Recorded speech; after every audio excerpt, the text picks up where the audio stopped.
Theatre watch ചെയ്യേണ്ട ഒരു പടം തന്നെയാണ്. ഒക്കെ കമ്പാക്കിനുള്ള സാധനമുണ്ട്. ഓഡിയൻസ് എടുത്താൽ മതി. ഓഡിയൻസ് ഇപ്പൊ കൊള്ളൂല എന്ന് പറഞ്ഞിട്ട് 5 വർഷം കഴിഞ്ഞ് റിലീസ് ചെയ്തിട്ട് ഇത് കൾട്ടാണെന്ന് പറയുന്ന ടീംസാണ് ഇപ്പം. പറയാൻ പറ്റുള്ളൂ. നല്ല പടമാണ്. എനിക്ക് എന്നിട്ട് ഉറക്കായി. പിന്നെ ഇതിന്റെ ഏറ്റവും വലിയ ബാക്ക് ബോൺ അനിരുദ്ധാണ്. അനിരുദ്ധിന്റെ മ്യൂസിക് നല്ല പൾസ് ചെയ്തിട്ടുണ്ട് പടത്തിന്റെ അകത്ത്. വിജയ് ദേവരകൊണ്ടയുടെ വൺ തിരിച്ചുവരവ്, രാജകീയ തിരിച്ചുവരവ് തന്നെ പറയണം. വിജയുടെ എല്ലാ സിനിമയിലും പുള്ളിയുടെ നല്ല ആക്ടിങ് ആണല്ലോ. നല്ലൊരു മൂവിയാണ്. പിന്നെ നമുക്ക് ഭയങ്കരമായിട്ട് ഹൈപ്പ് പറയാനുള്ള സിനിമയൊന്നും അല്ല. പക്ഷേ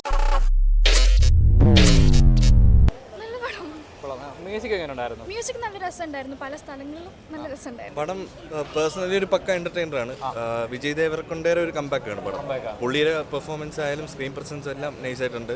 പിന്നെ വെങ്കിടേഷ് പുള്ളി ഒരു പക്ക വില്ലൻ ക്യാരക്ടറായിട്ട് തന്നെ ഈ പ്രത്യേകിച്ചായിട്ടുണ്ട്. പടം PDJ നന്നായിട്ട് ചെയ്തിട്ടുണ്ട്. നൈസാ, നല്ല വർക്ക് എടുത്തിട്ടുണ്ട്. അനിരുദ്ധാണെങ്കിൽ ആരാണെങ്കിലും നല്ല അടിപൊളിയായിട്ട് പണിയെടുത്തിട്ടുണ്ട്. VDJയുടെ കമ്പാക്കാണ് കേട്ടോ. അടിപൊളിയായിട്ട് പുള്ളി ചെയ്തിട്ടുണ്ട്. നല്ല രീതിക്ക് പുള്ളി പണിയെടുത്തിട്ടുണ്ട്. അനിരുദ്ധും ആ ഒരു 2 മണിക്കൂർ 50 മിനിറ്റോളം ഉണ്ട്. നല്ല രീതിക്ക് അത് കൊണ്ടുപോയിട്ടുണ്ട്. എവിടെ ഒരു സാധനം പോലും അൺവാണ്ടഡ് ആയിട്ട് ഇട്ടിട്ടില്ല. അത്ര അടിപൊളിയായിട്ട് സാധനം അവർ മേക്ക് ചെയ്തിട്ടുണ്ട്. എനിക്ക് എന്തായാലും ഇഷ്ടപ്പെട്ടു. പുള്ളിയുടെ ജെഴ്സി എന്ന് പറഞ്ഞ പടമുണ്ട് ഈ ഡയറക്ടറിൻ്റെ. ആ പടം കണ്ടിട്ട് വർക്കായ ഒരുപാട് പേരുണ്ട്. പക്ഷെ അത് റിലീസായപ്പോൾ ഫ്ലോപ്പായിരുന്നു. പിന്നെ അവന്മാർ തലപ്പൊക്കെ കൊണ്ട് കിടന്ന് കൊള്ളാന്ന് പറഞ്ഞ്. ഇതും അങ്ങനെ ചെയ്യരുത്. അന്ന് നല്ല പടമാണ്. എല്ലാവരും വന്ന് കാണുക. VDJ വിജയ് ദേവരകൊണ്ട അടിപൊളി, ഒരു രക്ഷയില്ല. പക്ക കമ്പാക്കിനുള്ള സാധനമുണ്ട്. ഓഡിയൻസ് എടുത്താൽ മതി. ഓഡിയൻസ് ഇപ്പൊ കൊള്ളൂല എന്ന് പറഞ്ഞിട്ട് 5 വർഷം കഴിഞ്ഞ് റിലീസ് ചെയ്തിട്ട് ഇത് കൾട്ടാണെന്ന് പറയുന്ന ടീംസാണ് ഇപ്പം. പറയാൻ പറ്റുള്ളൂ. നല്ല പടമാണ്. എനിക്ക് എന്നിട്ട് ഉറക്കായി. എടുത്തു പറയുന്ന സിനിമയിൽ നമ്മളെ ചെറുക്കനെ തന്നെ സുട ഇടലില്ല. പയ്യൻ തകർത്തിട്ടുണ്ട്. മലയാളത്തിൽ കൊണ്ടുവന്ന ഒരു ഹീറോ ആയിട്ട് സൂപ്പറായിട്ട്. എങ്ങനെയാണ്, അതായത് വിജയ് ദേവരകൊണ്ടയുടെ വൺ തിരിച്ചുവരവ്, രാജകീയ തിരിച്ചുവരവ് തന്നെ പറയണം. കാരണം പടം ഫസ്റ്റ് ഹാഫ് ഒന്നും ഒരു രക്ഷയില്ല, ഒന്നും പറയാനില്ല. സെക്കൻഡ് ഹാഫിൽ നമ്മൾ കണ്ടു പറഞ്ഞ സ്റ്റോറിയും കാര്യങ്ങളൊക്കെ ആയിട്ട് ഡൗൺ ആയി പോകുന്ന സമയത്ത് അനിരുദ്ധിൻ്റെ ഒരു കത്തിക്കലുണ്ട്. അത് വെച്ച് തന്നെ പടം കയറിക്കൊള്ളത്ത്. ചില സിനിമകൾ കഥ വീക്കായാലും മ്യൂസിക് കൊണ്ട് മാത്രം കയറി പോകുന്ന പറയും. ഈ പടത്തിൽ അതുണ്ട്. മെയിനായിട്ട് വില്ലൻ വെങ്കിയൊക്കെ ഒരു രക്ഷയില്ല. ഈ ലെവലിലൊക്കെ പെർഫോം ചെയ്യുക എന്ന് വെച്ചാൽ കയറിപ്പോവും. ആ റേഞ്ചിൽ ചെയ്തിട്ടുണ്ട്. നല്ല സിനിമയായിരുന്നു. പിന്നെ ഭയങ്കരമായിട്ട് നമുക്ക് പറയാനുള്ള ഒന്നുമില്ല. പക്ഷെ നല്ലൊരു മൂവിയായിരുന്നു. പിന്നെ നമ്മുടെ വിജയുടെ അഭിനയം, നമ്മുടെ മലയാളത്തിൻ്റെ വെങ്കി വില്ലനായിട്ടുള്ള ഇത്, പിന്നെ നമ്മുടെ അതിൻ്റെ സിനിമാറ്റോഗ്രാഫി പറയണം നല്ല ഭംഗിയായിട്ട് ചെയ്തിട്ടുണ്ട്. 2 മലയാളികളാണ്, ഗിരീഷും ജോമോനുമാണ് എൻ്റെ സിനിമാറ്റോഗ്രാഫി. നന്നായിട്ട് ചെയ്തിട്ടുണ്ട്. പിന്നെ നമുക്ക് സാധാരണ നമ്മൾ തെലുങ്ക് സിനിമയിൽ കാണുന്ന പോലെ 100 വെടിയുണ്ടായി ഏറ്റാലും നായകനെ എടുത്ത് കളഞ്ഞിട്ട് അങ്ങനെയുള്ള ഒരു ഹൈപ്പുള്ള അങ്ങനെയൊന്നുമല്ല. നോർമൽ നമുക്ക് റിയാലിറ്റിയോട് വളരെ അടുത്ത് നിൽക്കുന്ന ഒരു സിനിമയാണ്. നല്ല മൂവിയാണ്. നമുക്ക് ഒരു ബോറിംഗ് ഒന്നുമല്ല. നല്ല ഭംഗിയായിട്ട് ചെയ്തിട്ടുണ്ട്. നല്ലൊരു വിജയുടെ എല്ലാ സിനിമയിലും പുള്ളിയുടെ നല്ല ആക്ടിങ് ആണല്ലോ.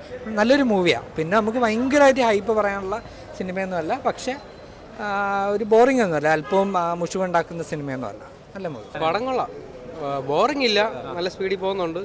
പിന്നെ സെക്കൻഡ് ഹാഫ് ക്ലൈമാക്സ് കുറച്ച് ഇതായിപ്പോയി. അതോടെ സിനിമ കൊള്ളാം. അനിരുദ്ധാണ് സിനിമയിൽ മെയിൻ താരം. അനിരുദ്ധ് തീയാക്കിയിട്ടുണ്ട്. കൊള്ളാം, നല്ല രസമുണ്ട്. പടം എനിക്ക് ഇഷ്ടപ്പെട്ടു. കാരണം ഒരുപാട് വലിയ പ്രതീക്ഷയായിട്ട് വന്ന ഒരു പടം തന്നെയാണ്. അതിന് നിരാശയൊന്നും വരുത്തിയിട്ടില്ല. പുള്ളിക്കാരൻ നല്ല രീതിക്ക് വർക്കൗട്ട് ചെയ്തിട്ടുണ്ട്. പിന്നെ എന്താ പറയുക, അയാൾ കുറേ പാളി തകർന്നിരിക്കുന്ന സമയമായിരുന്നു വിജയ് ദേവരകൊണ്ട. അപ്പോൾ അതിനോട് തിരിച്ചുവരവ് തന്നെയാണ്. പിന്നെ ഇതിന്റെ ഏറ്റവും വലിയ ബാക്ക് ബോൺ അനിരുദ്ധാണ്. അനിരുദ്ധിന്റെ മ്യൂസിക് നല്ല പൾസ് ചെയ്തിട്ടുണ്ട് പടത്തിന്റെ അകത്ത്. പിന്നെ അതുപോലെ തന്നെ പിന്നെ പുള്ളിക്കാരൻ്റെ ചേട്ടനായിട്ട് അഭിനയിച്ച സത്യദേവ് എന്ന് പറഞ്ഞൊരു ആളുണ്ട്. ആളുടെ പെർഫോമൻസ് ഒരു രക്ഷയില്ല കേട്ടോ. വിജയ് ചിലടത്ത് പാളിപ്പോയപ്പോൾ പുള്ളിക്കാരനാണ് സ്കോർ ചെയ്തെടുത്തിട്ടുള്ളത്. അത്യാവശ്യം നല്ല നിലവാരം തോന്നുന്ന രീതിക്കുള്ള ഒരു പ്രോഡക്റ്റ് തന്നെയാണ്. പിന്നെ അതുപോലെ തന്നെ നമ്മുടെ മലയാളത്തിൽ നിന്ന് ജോമോൻ, വെങ്കിന്റെ പെർഫോമൻസ് എന്താ പറയുക, സത്യം പറഞ്ഞാൽ അത്യാവശ്യം നല്ല ഇതായിട്ട് വന്നതാ. ലാസ്റ്റ് വന്ന് ഒരു ചെറുതായിട്ട് കുമ്പ് കുറവ് പോലെ ഫീൽ ചെയ്തു. പക്ഷേ പുള്ളിക്കാരൻ്റെ രീതിക്ക് നല്ല ചെയ്തിട്ടുണ്ട്. പിന്നെ ക്യാമറ വർക്ക് തന്നെ ജോമോൻ ടീം മറ്റേ ഗിരീഷ് ഗംഗാധരനൊക്കെയാണ് വർക്ക് ചെയ്തിരിക്കുന്നത്. അതിൻ്റെ നിലവാരം എത്രമാത്രമാണെന്ന് നമുക്കറിയാമല്ലോ. ഒക്കെ വെച്ച് നോക്കിയാലും നല്ലൊരു പ്രോഡക്റ്റ് തന്നെയാണ്. അവരെ കൊണ്ടാണ് ഡിയർ കോമ്പിനേഷൻ. ഇതൊരു നല്ല സിനിമയാണ് അടുത്ത കരിയറിൽ. ഇനി ഇതിന് സെക്കൻഡ് പാർട്ട് ഉണ്ടെന്ന് ഡയറക്ടർ ഒരു പറയുന്നത് കേട്ട് കാണുമായിരിക്കും. സത്യത്തിൽ ആ പുള്ളി ഞാൻ അങ്ങനെ കണ്ടിട്ടില്ല. ഈ സിനിമയിൽ നന്നായിട്ട് ചെയ്തിട്ടുണ്ട്.